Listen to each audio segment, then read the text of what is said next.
engaging the community since 1970. This is WIS Awareness.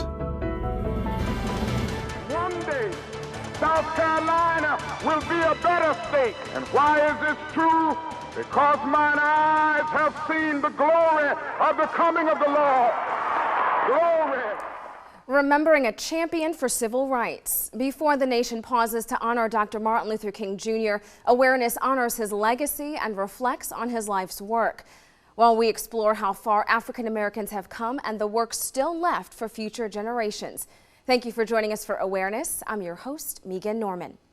We have all seen clips and heard the speeches. A couple years ago, I interviewed two men who walked alongside Dr. King. Dr. James Solomon grew up with the man he calls ML in Atlanta, and Bishop Frederick James worked in the fight with the civil rights leader.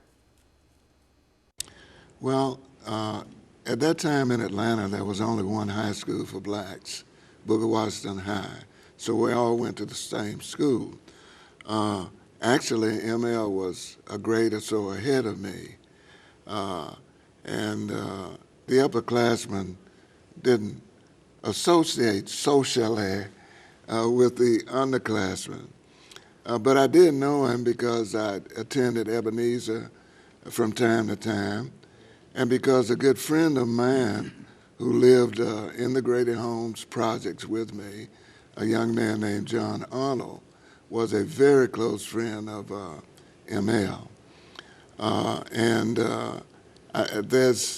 There's one story I'd like to tell about John and ML because I think it points to his potential for greatness.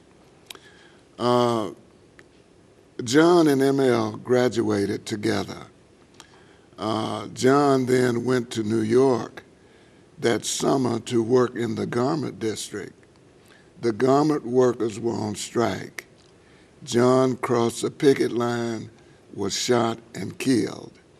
John's mother asked ML, since they were good friends, to preach his funeral. A high school student to preach.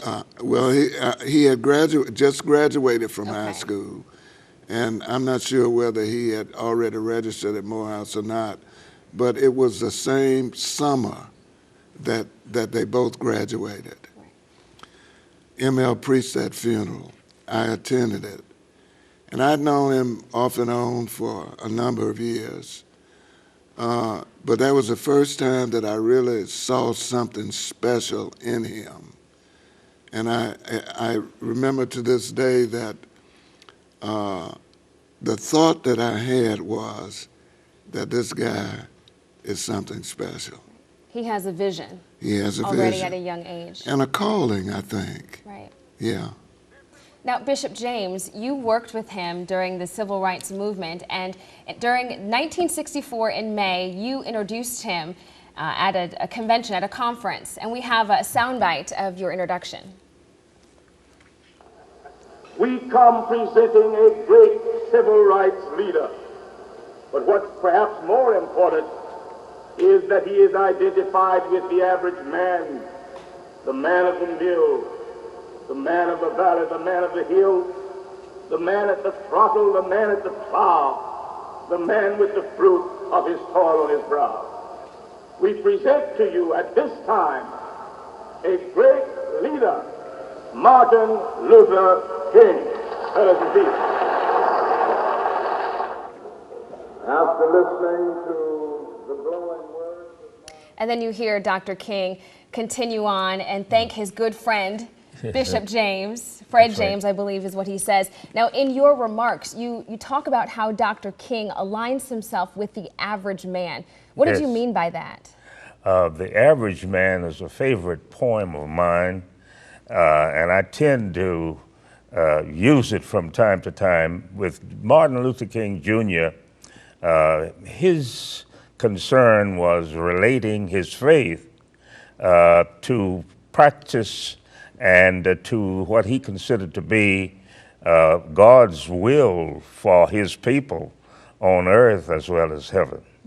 And that really was the tie that bound us together.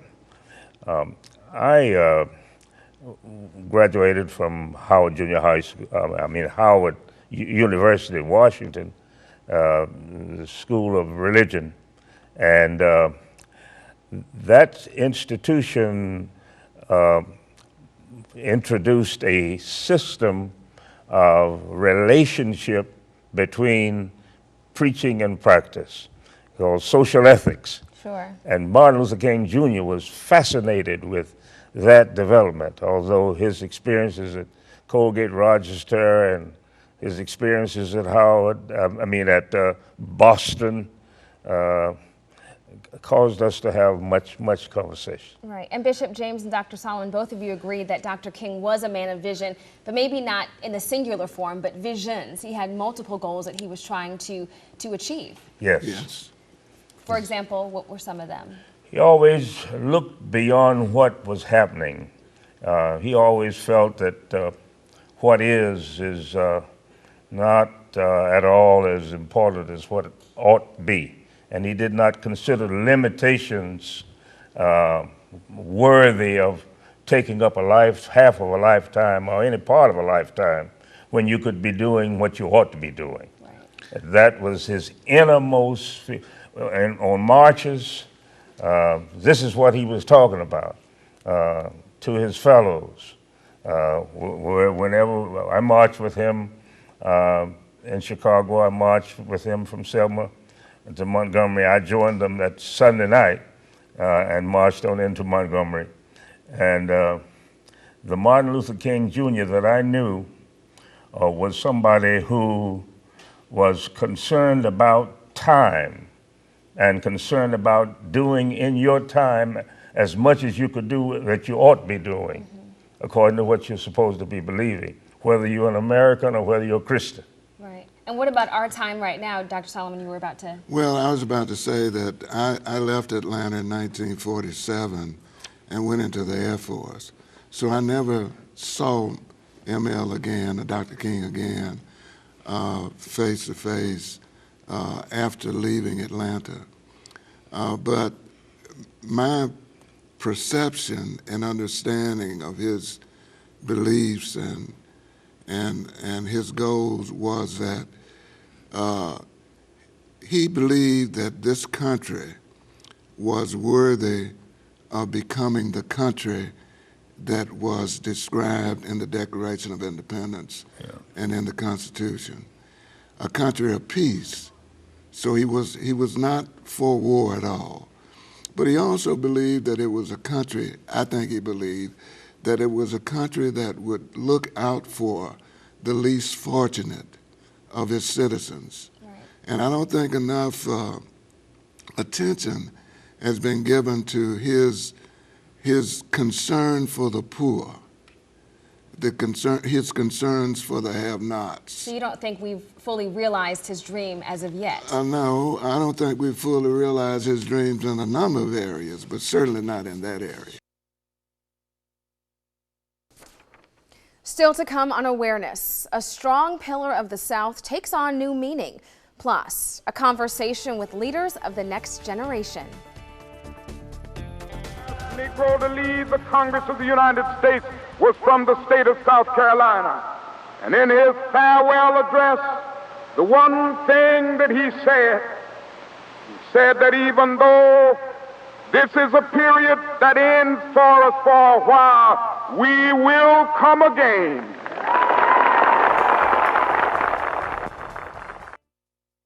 As we reflect on Dr. King's life and legacy, we remember his role in the Jim Crow South and the pillars that helped shoulder his dream and keep it alive. One of those pillars, Mother Emanuel AME Church in Charleston, that through adversity continues to stand the test of time. Founded in the heart of Old Charleston, in the shadow of one of the largest American slave markets, the church that would become known as Mother Emanuel brought together freed blacks and slaves in a congregation that has stood the test of time. This is a church that has been part of the long black freedom struggle for as long as the long black freedom struggle has been in existence. Tim McCarthy studies race and social movements at Harvard University. He says Emanuel's survival through man-made and natural disasters has placed it on the front lines of history.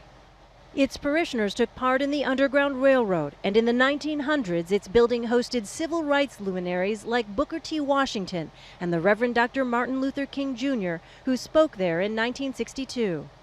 A year after King's assassination, his widow Coretta Scott King led a march in support of local hospital workers, organized at Mother Emanuel. This is a church that has endured and is really, in many ways, an institutional and spiritual model of black resistance in the United States for 2 centuries. Emanuel's pastor, Clemente Pinckney, was killed, but he spoke in 2013 about what the church's history meant to him.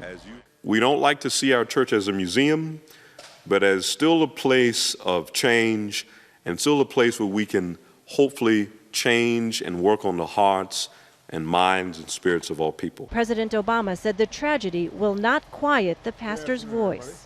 Mother Emanuel Church and its congregation have risen before, from flames, from an earthquake, from other dark times. It will rise again now as a place of peace. When we talk about Dr. Martin Luther King Jr. and the struggle of so many more during the civil rights era, we know the movement affected millions, the young and old, rich and poor, but have we forgotten its impact? And how do young people today view the movement and their place in it? I'm joined by 3 young women, 3 college students. Thank you for being with us. Thank you for having me. We have Keturah Hall, Columbia College. Yes. We have Alyssa Holmes, USC, and Starlett Miller, also Columbia College. Now, we just watched a story about Mother Emanuel. We are a little bit more than 6 months removed from the tragedy. What do you think that tragedy taught you? Well, for me personally, it, to be honest with you, I never really saw race as an issue. Like, I knew growing up in the South it was an issue, but I never actually have seen it, like, in person. Like, you hear about it in the history books, right, and you hear about it from your grandparents, but you never see that type of thing happen. And to think it happened last year and so close to home, it taught me to be more aware. Right, it put it right on the forefront, and you have a person, a suspect, who claims he wanted to start a race war by killing black people. Right. Did that drive the point home for you even more, and did you question race at that point? Definitely. I'm from Charleston, so it happened like right in my backyard. Right. And it was kind of a reminder that racism, overt racism still exists. Yes, we all know racism happens, and people kind of forget it, kind of goes to the back of people's minds because it's not always that overt racism. Right. And it was kind of like a reminder, like, we still need to be working because this still happens, like this still exists. Did it shock you that this was coming from a young person too? It did, and for me, that gave the perspective that it's still being cultivated somewhere and sheltered in someone else's home. And to piggyback off of what you said, we learned about it through the history books. We didn't live during that time, but to have it brought full circle around to our present time, 2015, it really speaks to the fact that it's still a real situation, it's just in a different form. Right, something that Dr. King clearly denounced when he was alive, but as you said, we learned about it in history books. We didn't march with Dr. King as much as we may have wanted to, but you learned about his dream. So what does his dream mean for you, and how do you take that and move forward? For me, when I do things, whether it's something activism or something in the community, I remind myself, when I have kids, when I have a daughter, I don't want my child to grow up, have that trauma living in a world where she isn't wanted or where she feels the pressure that a lot of African Americans feel. So I would like to do things to make it better for my kids, just like Dr. King wanted, for his children to live in a world where his daughter wouldn't have to be judged by the color of her skin. So you still think race is a relevant conversation to have with your kids now? Absolutely. Definitely. Absolutely. Definitely. And what will you tell your kids about race? Well, I have a daughter, she's 6 years old, and I teach her that race is just a part of a different type. Just as we have other animals and things like that, it's just a classification, but we're all human beings. So I bring it down to a human level when it comes to that, because for kids, all they see is color, different shades of complexion, different types of hair, and we see it in a different context. So for them, we have the power to teach them through their innocence that there's no real difference besides the person inside. So what I do teach her is that we just come in all shades and color, just like a crayon box. Nothing more, nothing less. And race still very much on the forefront, especially when we look to the Black Lives Matter movement, where some may say, well, that is our generation's civil rights movement. Do you think the Black Lives Matter movement is effective? I personally think it's effective. I think it is something that needs to happen because of what is happening right now currently. Racism is obviously still prevalent. We know that through Mother Emanuel. We know that through police brutality.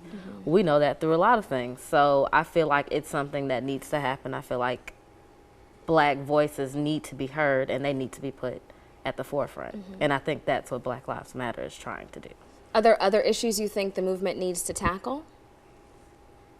I think the movement does tackle, besides police brutality, it also addresses homophobia and things, and gender equality, not only in the bigger spectrum of the United States, but in the Black community.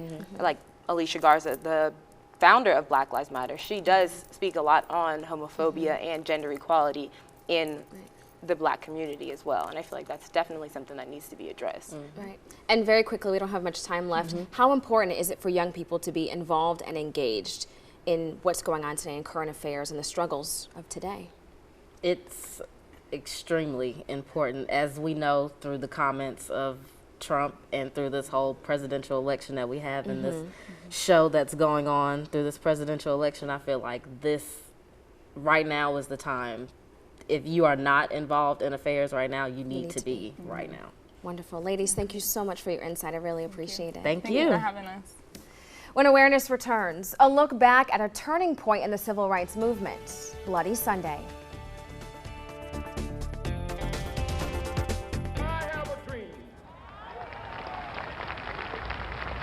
My poor little children will one day live in a nation where they will not be judged by the color of their skin, but by the content of their character. I have a dream today.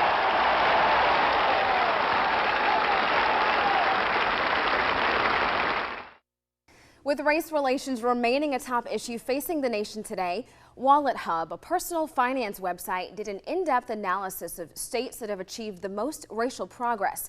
They based their findings on several indicators, including median income, home ownership rates, and voter turnout. Now, South Carolina ranks in the middle at 25 in the country on its level of integration among whites and blacks. The state ranks 21 in employment and wealth and 35 for education and civic engagement. Our state ranks third for having the lowest gap in home ownership, just below Washington, D.C. and Mississippi. South Carolina ranks 23rd in the nation for the level of racial progress over time.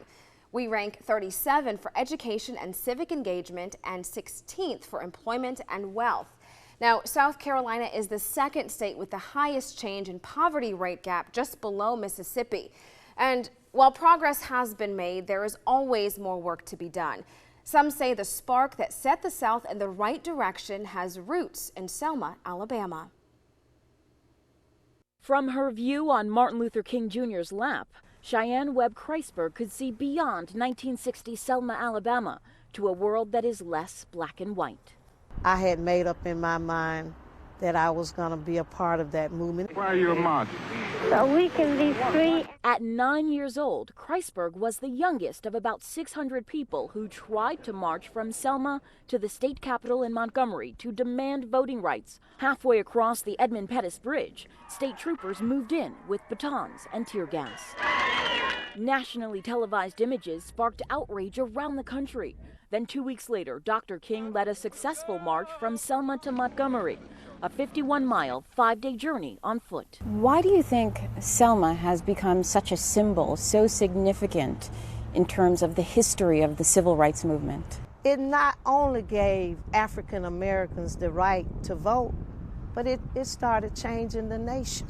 President Lyndon Johnson signed the Voting Rights Act less than 5 months after the violence on the bridge. The picture of Bloody Sunday has never left my heart, neither my mind. Kreisberg saw her parents become registered voters, but today Alabama is among more than 20 states that have adopted strict measures that could block voters from casting their ballots, a wave of change that may be eroding what Kreisberg fought for. We'll be right back with a final thought.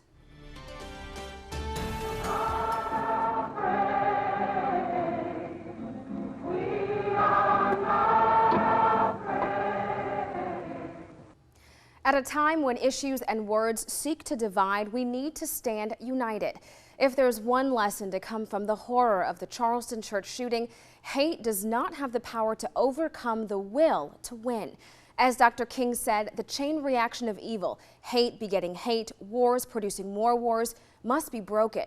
We may not be able to stop the hate in someone's heart, but we can stop it from spreading and infecting our culture and community by choosing love. Love can trump hate, and all generations must be active in this fight. Let us always remember the words and dream of Dr. Martin Luther King Jr. Until next time, I'm Megan Norman. This is Awareness. Back of the crowd, I was a 17-year-old child in the back of the crowd. It was an ocean of people, and all of these speakers had come, and everybody just standing up there speaking, and all of a sudden, here comes this little short man, Martin Luther King Jr. I have a dream that one day this nation will rise. And just 5 years later, Dr. King was shot and killed in Memphis, Tennessee. Some say it wasn't the end of the dream. The purpose of assassinating Dr. King was to kill the movement. They killed the dreamer.